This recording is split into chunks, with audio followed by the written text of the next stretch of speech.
광고 드리겠습니다. 이번 주일 수요 예배는 교육부 연합예배 강사 오석환 목사님을 모셔서요 멕시코 선교를 준비하며 또 함께 선교에 대한 마음을 다시 한번 새롭게 하는 그런 예배를 드립니다. 우리 단기 선교 참여하시는 분 물론이고 또 많은 분들 참여하셔서 같이 예배 드리시면 좋겠습니다. 다음 주일 오후 1시에는 구목회실에서 공천위원회 1차 모임이 있습니다. 참고해 주시면 감사하겠습니다. 네, 그리고 우리 내일 모레 7월 4일은 독립기념일이기에 교회 오피스가 휴무합니다. 그리고 이성엽 장로님 6월 24일에 손주 윤설 제이들을 보셨습니다. 둘째 자녀인 조슈아 사라 그 가정에서 윤설 제이들을 가셨습니다. 우리 네, 축하드립니다. 자, 그리고 멕시코 여름 단기 선교 광고 드립니다. 다음 주죠. 7월 12일부터 15일까지 멕시코 티후아나 우리가 후원하는 갈보리 교회에서 드리게 됩니다. 우리 KM에서 한 10분 정도, 그리고 유스에서도 대략 그 정도 해서 모두 합쳐서 한 20분 정도 가시는 걸로 알고 있는데요. 계속 기도해 주시면 감사하겠고요. 특별히 오늘 예배 후에는 이 단기 선교에 참여하는 우리 학생들의 참가비 후원을 위한 펀드레이징이 있습니다. 어제부터 나오셔가지고요 더운데 열심히 반찬을 만드셨습니다. 그래서 제가 알기로는 반찬이 12가지 종류라고 합니다. 그래서 이미 다 준비를 다 해놓으셨는데 이제 가셔서 반찬을 구매하시면서 우리 학생들 후원하시는 것 이게 도와주시면 감사하겠고요. 그리고 꼭 전해달라고 하셨던 말씀이 혹시라도 오늘 캐시를 준비 못하신 분들을 위해서 외상도 가능하다라는 말을 꼭 전해달라고 하셨습니다. 그래서 우리 같이 가셔서 반찬을 이렇게 구입해 주시면 감사하겠습니다. 다음 주일, 둘째 주일에 선교헌금을 드리는데요. 매월 드리는 선교헌금 중에서 특별히 7월에 드리는 헌금은 우리 이번에 있을 멕시코 단기 선교를 위한 헌금으로 사용이 되게 됩니다. 우리 같이 참여해 주시면 감사하겠습니다. 우리 영상 볼 수 있나요? 아니면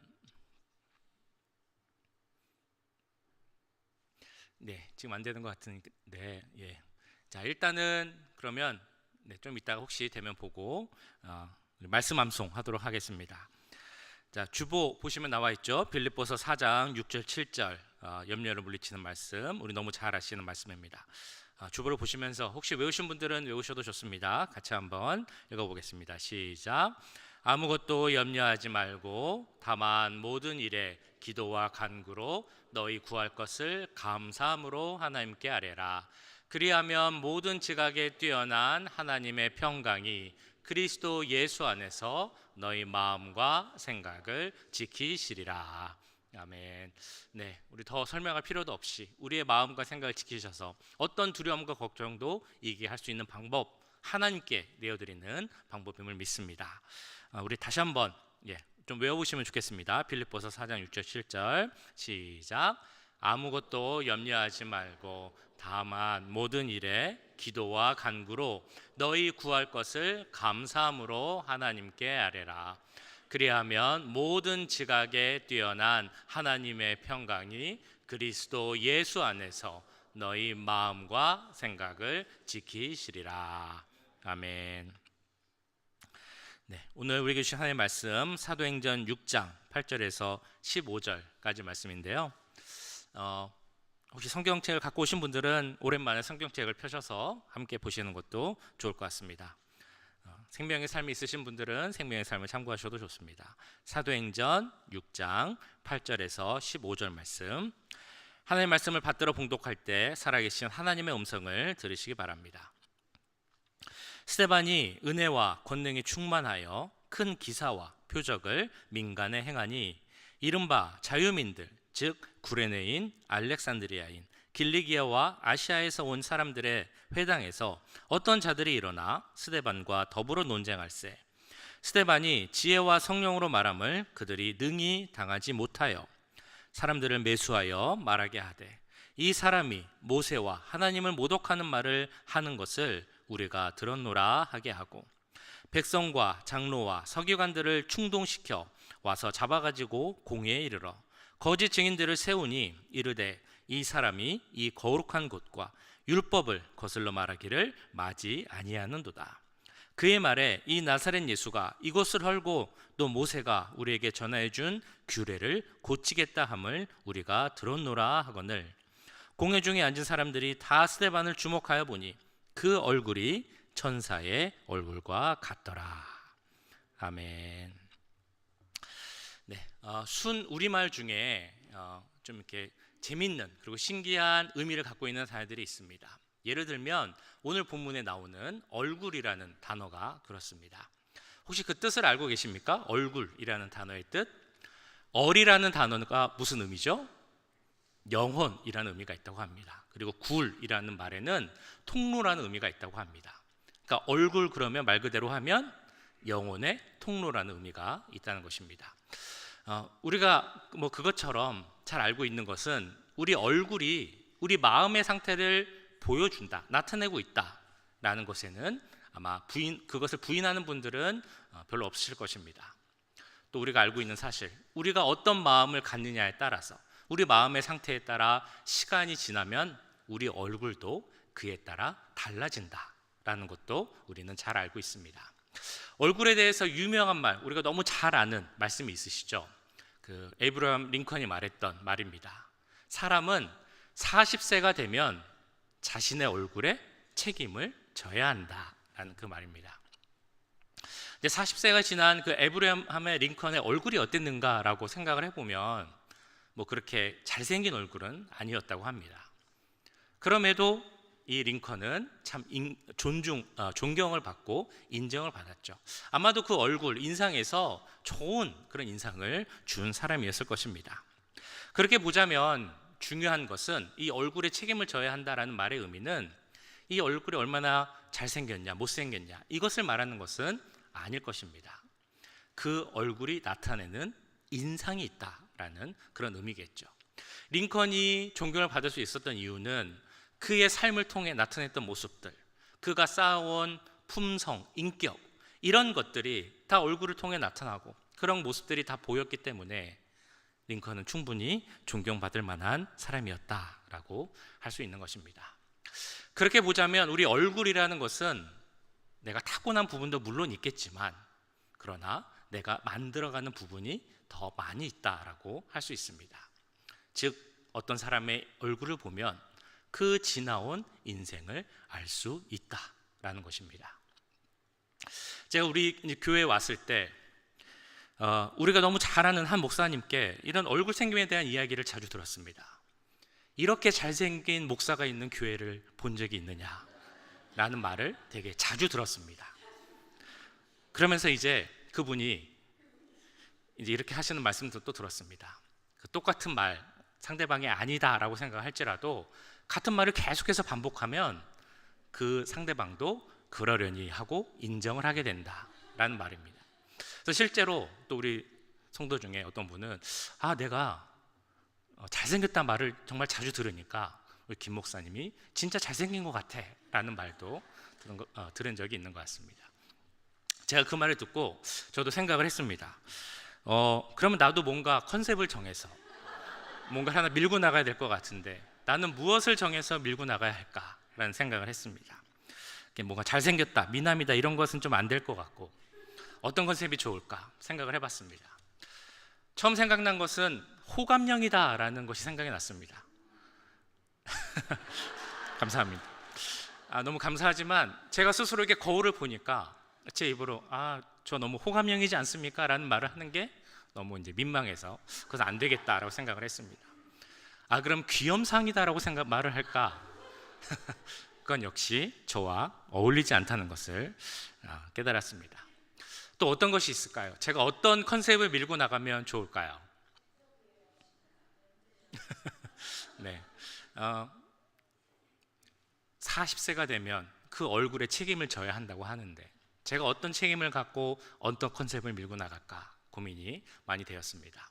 여기 계신 분들도 40세가 되면 40세가 다 지나셨을 테니까 얼굴에 책임을 져야 하는데 어떤 인상, 어떤 컨셉을 밀고 나가기를 원하십니까?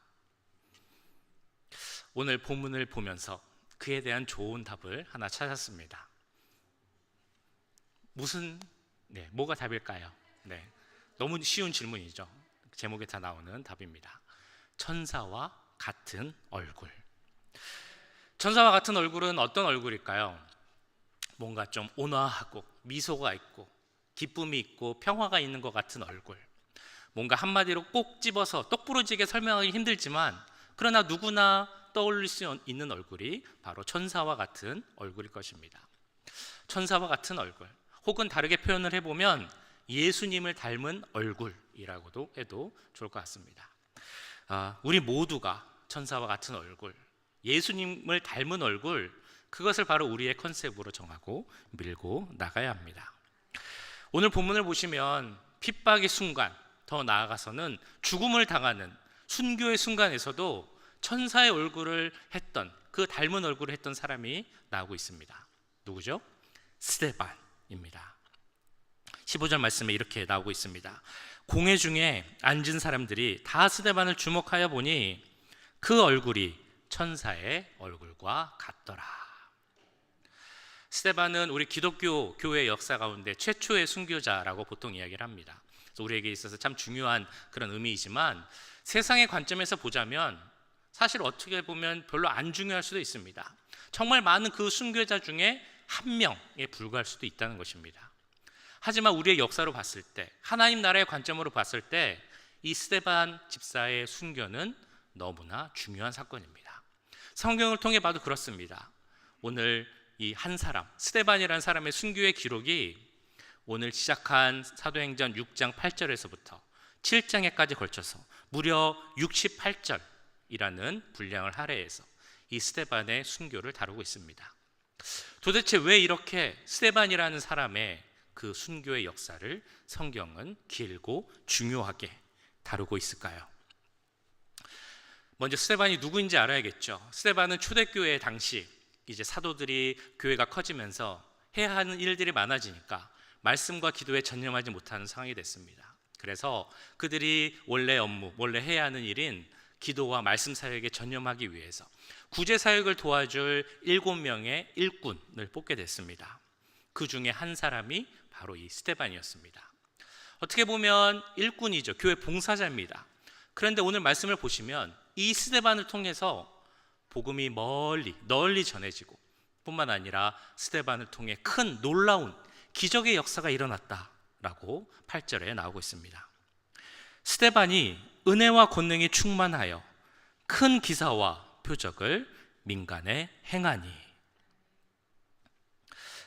우리 7명을 7집사라고 보통 부릅니다. 그래서 지금 우리가 말하는, 생각하는 집사와는 조금 다르기 때문에 다르게 불러야 한다라는 말도 있습니다만 그냥 편하게 7집사로 부르겠습니다. 그 7집사의 이름을 알고 계십니까? 5절 말씀을 보시면 7명의 이름이 이렇게 나오고 있습니다. 온 무리가 이 말을 기뻐하여 믿음과 성령이 충만한 사람 스데반과 또 빌립과 브로고로와 니가노로와 디몬과 바메나와 유대교에 입교했던 안디옥 사람 니골라를 택하여. 7명의 이름이 나오는데 그 중에 가장 먼저 나오는 사람의 이름이 무엇입니까? 누구죠? 바로 스데반입니다. 성경에서 어떤 이름이 그 순서에 따라 나오는 것은 중요한 의미를 가질 때가 있습니다. 예를 들면 그 바나바와 바울의 이름이 언급될 때가 그렇습니다. 그 두 사람의 이름이 언급될 때 처음에는 바나바와 바울로 나오다가 사도행전 13장에서부터 그 순서가 바뀝니다. 바울과 바나바로 나오죠. 이렇게 바뀐 이유가 있다는 것입니다. 의도가 있는데 그 이유는 이제 복음을 전파하는 그 복음의 그 사역의 중심이 바나바에서 바울로 바뀌었다라는 것을 의미하고 있기 때문입니다. 스데반이 7집사 중에서도 가장 먼저 그 이름이 나왔다는 것도 역시 의미가 있습니다. 7집사 모두가 집사가 될 만한 그런 준비가 된 사람들이었겠지만 그 중에서 특히 스데반이 더 영성이나 믿음이나 지혜나 리더십 같은 것이 더 훌륭한 그런 사람이었다는 것이죠. 자, 그럼에도 오늘 스데반에 관한 말씀을 보시면 이런 질문이 생기게 됩니다. 아까 읽었던 8절 말씀 그리고 9절 이하의 말씀을 보시면 스데반에 대한 두 가지 질문을 우리는 가질 수 있습니다. 첫 번째 질문은 바로 이것입니다. 스데반은 말 그대로 집사, 봉사자입니다. 사도가 아닌데 어떻게 그렇게 스데반은 큰 능력, 기사와 표적을 행할 수 있는 큰 능력을 가질 수 있었을까? 이것이 첫 번째 질문입니다. 두 번째는 초대교회의 집사였던 이 스데반이 왜 9절 이하에 나오는 것처럼 그 많은 사람들, 여러 지역에서 온 사람들이 모이는 회당에 가서 그 회당에서 논쟁을 벌였을까? 이것이 바로 스데반에 대해서 가질 수 있는 두 번째 질문이죠. 자, 첫 번째 질문에 대한 답을 찾아보자면 스데반의 그 집사 업무에 대한 이야기를 다시 해야 됩니다. 그 집사가 되기 위한 조건이 있었습니다. 5절에도 아까 보셨고요, 3절에도 이렇게 나오고 있습니다. 형제들아, 너희 가운데서 성령과 지혜가 충만하여 칭찬받는 사람 7을 택하라. 우리가 이 일을 그들에게 맡기고. 집사의 조건 몇 가지가 있습니다. 믿음이 좋아야 한다, 지혜가 있어야 한다, 칭찬받는 사람이어야 한다라는 것이 있습니다. 또 8절을 보시면 은혜도 충만해야 되고 권능도 충만해야 됩니다. 어떻게 보면 참 완벽한 사람이어야 집사가 될 수 있는 것 같습니다. 스데반은 칭찬받는 사람이었죠. 여기서 칭찬이라는 그 단어 안에는 증인이라는 뜻이 있다고 합니다. 그러니까 칭찬받는 집사들이라는 의미에는 그 사람이 성격도 좋고 인성도 좋아서 사람 참 좋다, 이런 칭찬도 받았겠지만 그뿐만이 아니라 예수 그리스도를 증거할 수 있는 증인으로서 충분한 사람이었다라는 그런 의미입니다. 또한 스데반은 은혜 충만한 사람이었죠. 은혜라는 말 역시 덮어주다라는 의미가 있다고 합니다. 예수님께서 그 십자가 보혈로 우리 죄인들의 죄를 덮어주셨던 것처럼 우리 형제 자매의 죄와 허물도 덮어줄 수 있는 그 은혜가 충만한 사람이 바로 이 스데반이었다는 것입니다. 스데반은 또한 권능 충만한 사람이었다라고 말합니다. 여기서 말하는 권능이라는 것은 디나메오스라는 단어입니다. 그 단어의 뜻은 폭발적인 능력을 의미합니다. 그래서 이 디나메오스라는 단어를 해석할 때 학자들은 이 스데반이 성령 충만함을 가진 사람이었다, 그런 의미였다라고 해석을 하고 있습니다. 이런 스데반의 모습을 보면 우리는 첫 번째 질문에 대한 답을 찾을 수 있습니다. 스데반이라는 성도 혹은 일꾼, 봉사자였던 그 스데반, 그 사람이 어떻게 이렇게 큰 기사와 표적을 민간에게 행할 수 있었을까? 그에 대한 답은 그가 바로 성령 충만한 사람이었기 때문이었습니다.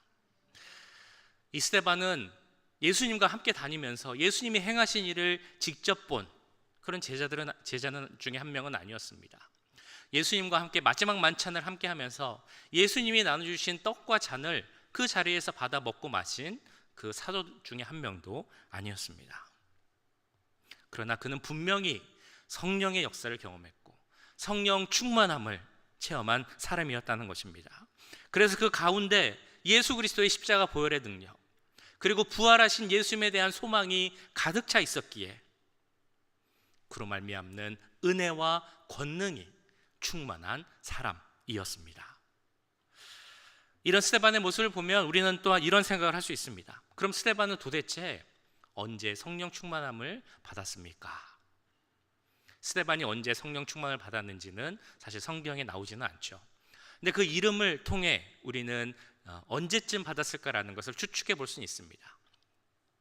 어제 말씀드렸던 것처럼 초대교회에 7명의 집사가 세워졌는데 그 이름에는 특징이 있다, 공통점이 있다라고 말씀드렸습니다. 혹시 기억나십니까? 7명의 집사의 이름의 공통점, 모두가 헬라식 이름이었다라는 것입니다. 그러니까 그들은 예루살렘에서 날 때부터 살았던 사람이 아닙니다. 외국에서 태어나고 그 외국에서 또한 시간을 보내다가 어떤 이유에서든지 간에 다시 이제 예루살렘으로 돌아와 살게 된, 우리로 따지면 교포, 우리와 같은 그런 처지에 있는 그런 사람이었습니다.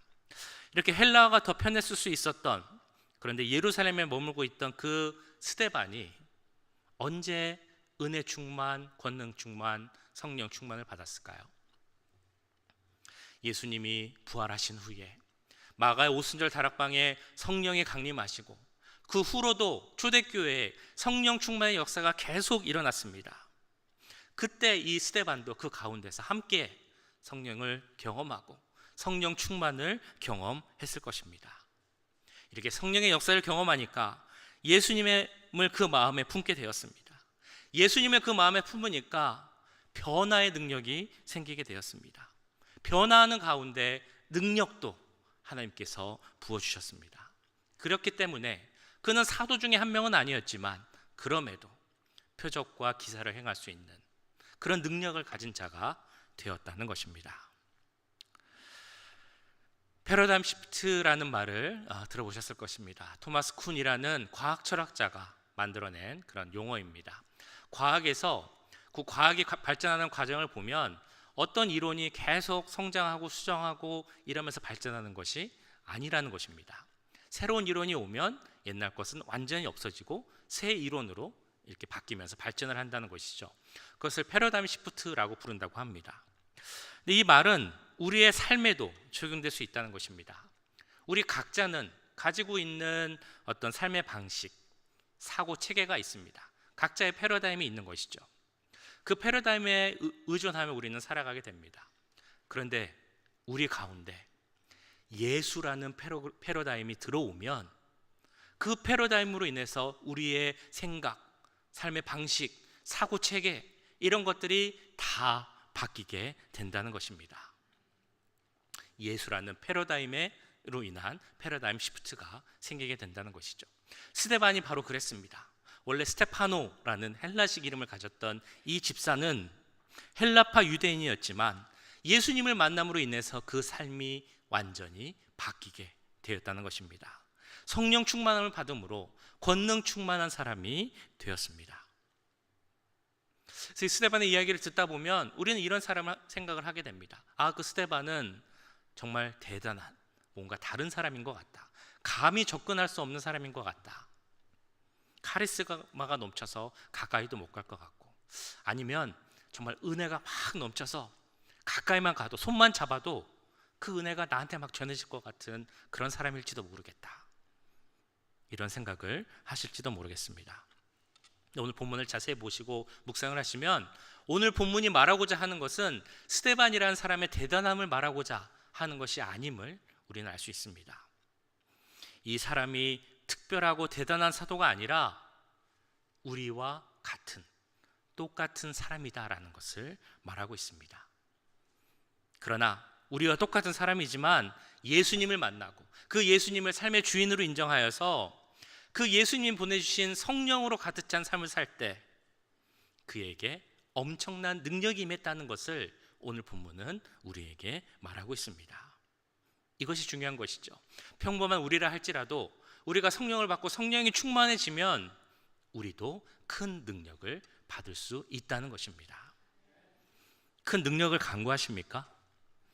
삶에 정말 변화를 원하십니까? 내가 정말 기도하는 문제들이 많아서 이 문제들이 빨리 해결되면 좋겠다라는 생각을 갖고 계십니까? 그러면 어떻게 해야 되겠습니까? 어떤 기도를 드려야 하겠습니까? 성령 충만함을 허락하여 주시옵소서. 예수님으로 가득 찬 내 삶이 되게 하여 주시옵소서. 이런 기도를 드려야 하는 것입니다.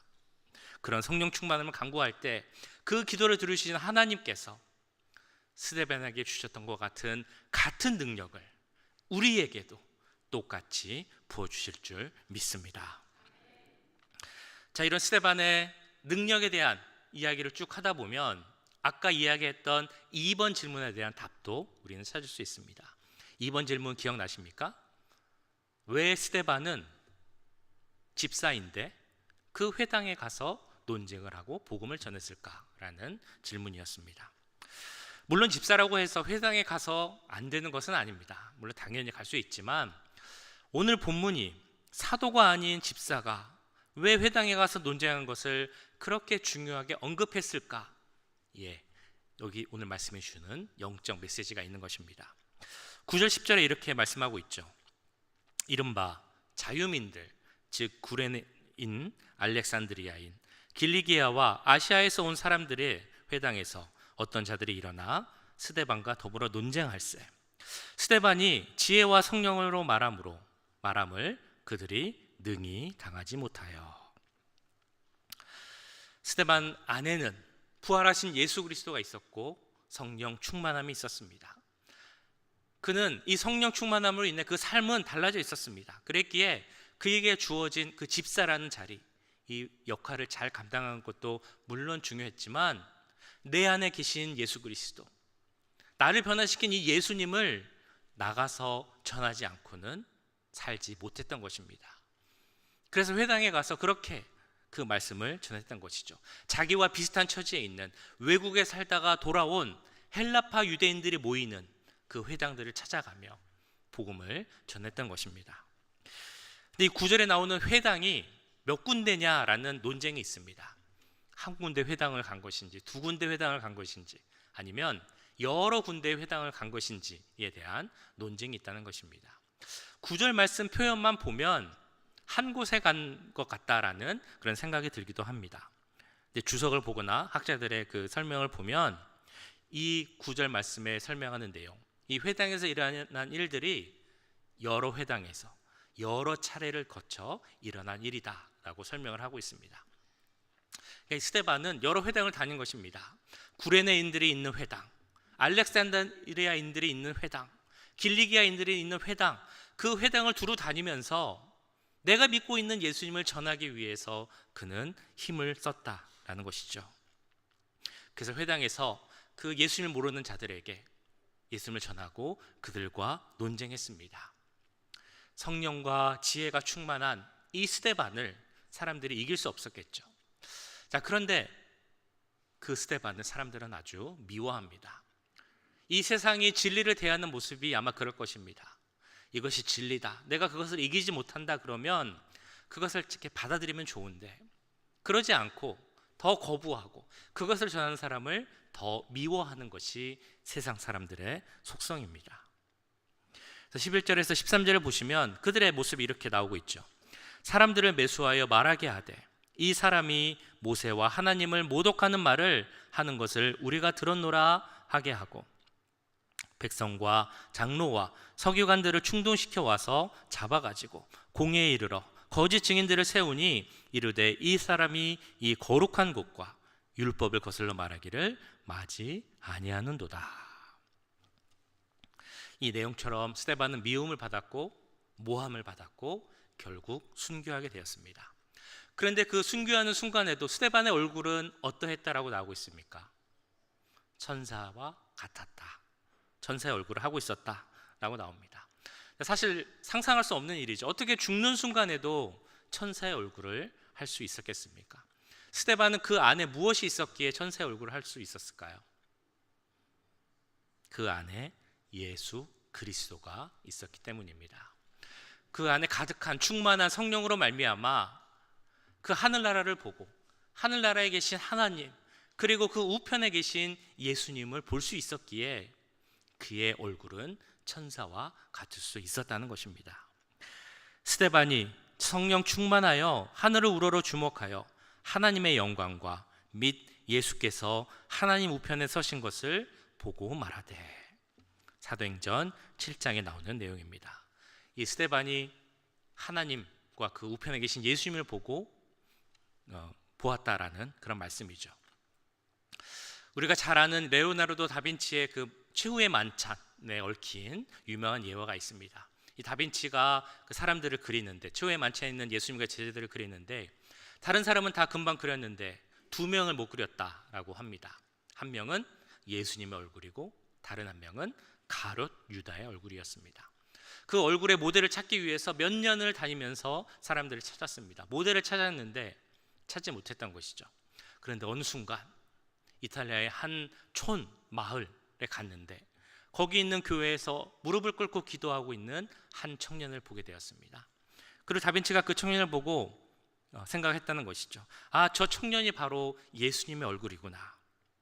인자한 예수님의 얼굴을 발견하고 그 청년을 모델로 삼아서 예수님의 얼굴을 그렸다고 합니다. 그런데 예수님의 얼굴은 그렸지만 가룟 유다의 모델은 정말 더 시간이 지나도 찾지 못하는 것이었습니다.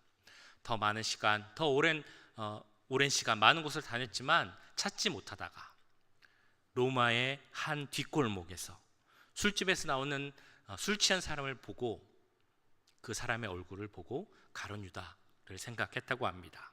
추악한 얼굴, 증오에 번뜩이는 눈, 그 모습이 다비치가 찾던 유다의 모습과 비슷했다는 것입니다. 그래서 그 사람을 통해 가룟 유다를 그리려고 하는데 다빈치가 놀랐죠. 놀란 이유가 무엇입니까? 이 청년, 가룟 유다의 얼굴로 적합하다라고 생각했던 그 청년이 바로 몇 년 전에 예수님의 얼굴의 모델이 되었던 바로 그 청년이었기 때문입니다. 우리 안에 누가 있는지, 우리 안이 무엇으로 차 있는지에 따라서 우리의 얼굴은 달라지게 됩니다. 어떤 얼굴을 갖기 원하십니까? 당연히 누구라도 천사를 닮은 얼굴, 예수님을 닮은 얼굴을 원할 것입니다. 그러면 어떻게 예수님의 얼굴을 가질 수 있겠습니까? 우리 안에 예수님이 계시면, 내가 성령 충만함을 받으면 우리는 변화될 수 있고 예수님의 얼굴을 가질 수 있습니다. 오늘 집에 가셔서 거울을 한번 보시기 바랍니다. 혹은 우리 부부, 가족의 얼굴들을 서로 한번 보시기 바랍니다. 나의 얼굴은 어떤 얼굴을 닮아가고 있는지, 서로의 얼굴을 봤을 때, 거울을 통한 내 모습을 봤을 때 내 얼굴이 주님 앞에서 천사의 얼굴과 같습니다. 예수님을 닮은 얼굴입니다 라는 그런 귀한 고백을 드릴 수 있는 우리 오렌지 가난교회 모든 성도들이 되시기를 주님의 이름으로 간절히 축원합니다. 기도하겠습니다. 사랑의 주님, 오늘 말씀에 나오는 스데반 집사의 모습을 통해 성령 충만해지면 그 삶이 변할 수 있고 그 얼굴도 바뀔 수 있다는 것을 듣게 하심을 감사드립니다. 이 자리에 함께한 모든 주의 자녀들에게 함께 하셔서 그 마음이 예수 그리스도로 찰 수 있도록 역사하여 주시옵소서. 성령으로 충만한 우리 모두가 될 수 있도록 주님 함께하여 주시옵소서. 그래서 우리의 모든 사람들의 얼굴이 다른 어떤 것이 아닌 천사를 닮은 얼굴, 예수님을 닮은 얼굴을 나타낼 수 있도록 주님 역사하여 주시옵소서. 내 속에 있는 나의 모든 것들을 다 내려놓게 하시고 오직 성령으로 가득 채워서 성령과 함께하는 예수 그리스도를 증거하는 그 삶을, 그런 축복된 삶을 살아가는 우리 모두가 될 수 있도록 주님 함께하여 주시옵소서. 모든 것 감사드리며 우리 구주 예수님의 이름으로